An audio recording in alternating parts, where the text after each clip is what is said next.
Today, my mom turns 90 years old. I'd show you a picture of her, but if she found out, she'd kill me. And sorry to make this about me, but I am freaking out here. I mean, much worse than I freaked out when I realized she had turned 80. As the only child, I am very aware of both my parents' mortality.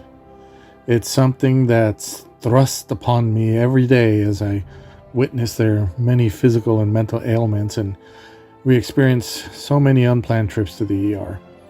I'm at a point in my relationship with both my parents where, as much as I hate to admit it, our time is now limited. So, I often find myself thinking about the life lessons that I will carry with me for the rest of my own existence. Lessons that have come from them. As I was browsing around on YouTube and coming across more of the overly agendaed so-called feminism where women are lauded over men as superior because they're simply women and of course all men are bad, it occurred to me that it was my mom who actually taught me about strong women. And she did it without putting down men. My mom has always been, and still is at 90, a very strong personality. And honestly, that ain't always easy to get along with, believe me. She's a Gemini, which is the excuse she uses whenever she changes her mind back and forth like a dozen times. This is a person who had her own business at 18. A person who moved from her country of origin to Hollywood, California, and didn't hide in one of those communities that has an abundance of the same ethnicity with the title of, little whatever. That would have been safe. It would have been the safe and easy thing to do. She respected the country she had moved to by learning the language. In fact, she met my father in English class.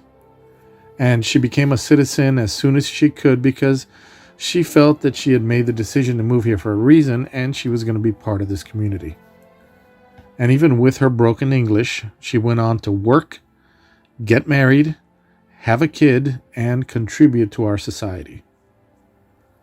And when she had a son, she taught me what a strong, independent woman was like by being a strong, independent person. And again, she did it without putting down men. She was smart enough to know that she had a boy who was going to naturally look up to his father as an example of what it was like to be a man, and she wasn't about to put him down in any way. This is a person who knows who she is without a doubt and has her opinions, and if she sets her mind on something, then there's no force on this earth or the multiverse that can change that. I mean, seriously, if she decided that the sky was green and the grass was blue, then that's what they would be. I mean, you could stand outside with her pointing at them and she wouldn't change her mind. Try growing up with that. This is where I learned that men and women both have their own pros and cons, but can be equal to each other without having to tear each other down. She showed me this without having to work out and build muscle to look as physically strong as my father. She could act and look feminine without it meaning she was weak either physically or mentally. She can do anything herself, but to this day, if she approaches a door before me or my dad, she'll stop and wait for one of us to open it for her. Not because she can't, but just because it's one of the common courtesies that she was taught. And she knows it doesn't make her weak in any way. She taught me all this by example and not one word of lecture. A lifetime lesson that continues to this day. So, happy birthday, Mom.